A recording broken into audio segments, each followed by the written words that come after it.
Hello, my name is Sophia Abdallah. This is SPCE 683, Section 808, Professor Bafa. It is November 10th, 2024. I'm discussing the task list E11, identify personal biases and how they might interfere with professional activities. So, for Article 1, this article discusses initiatives within a higher education in applied behavior analysis ABA department aimed at promoting diversity, equity, and inclusion DEI.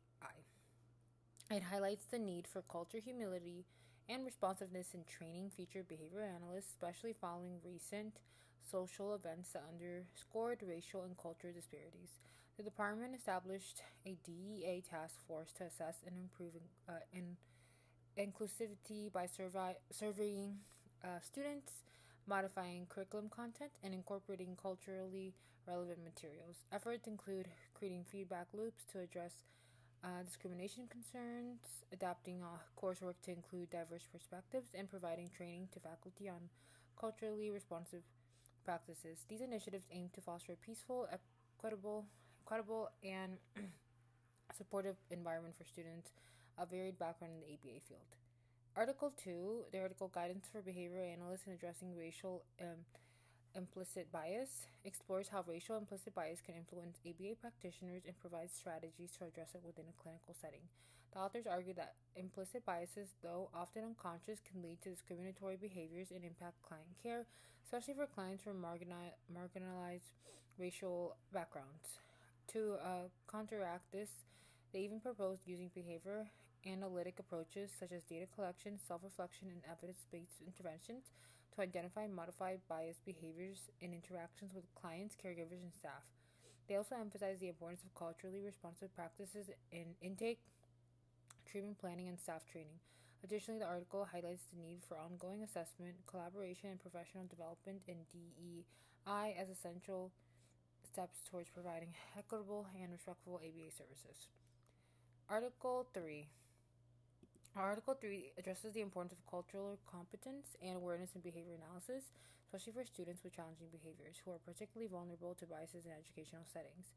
It argues that behavior analysts must be mindful of culture and societal differences to prevent biases, including racism, from influencing their practice. To promote non biased and anti racist approaches, the authors highlight the value of self reflection as a tool for professional growth. They introduce a specific self reflection tool, including the ABC Diversity Iceberg and Multicultural Reflective Behavior Analytic Practice, designed to help practitioners identify and reduce biases, ultimately supporting a more equitable, more culturally responsive approach to behavior analysis. So, all these are relevant. So, all three articles emphasize the critical need for behavior analysts to recognize and address personal bias to ensure unbiased, culturally competent practice, directly aligning with task E11's focus on identifying biases and preventing their interference in professional activities. The first article discusses the initiatives within an ABA academic program to promote DEI, highlighting self assessment and curriculum changes as strategies to help future practitioners recognize and mitigate biases early in their career. The second article focuses on addressing racial implicit biases, providing tools and behavior interventions for clinicians to identify and reduce discriminatory behaviors in the practice. The third article introduces self-reflection tools such as the ABC Diversity Iceberg and Multicultural Effective Behavior Analytic Practice, designed to help practitioners uncover any personal assumptions and cultural influence that might affect their professional judgment. Together, these articles advocate for self-awareness, education, and structured reflection as essential methods for behavior analysts to achieve ethical, bias-free service delivery. So, in conclusion, these articles emphasize the importance of self awareness, cultural competence, and reflection in ensuring ethical, unbiased behavior analysis. They show how personal biases can impact professional activities, especially with diverse populations, and advocate for DEI initiatives, bias reductions, and self reflection tools to counteract this. By committing an ongoing self assessment and cultural responsiveness, behavior analysts can better align with ethical standards and deliver equitable, respectful care to all their clients. Thank you.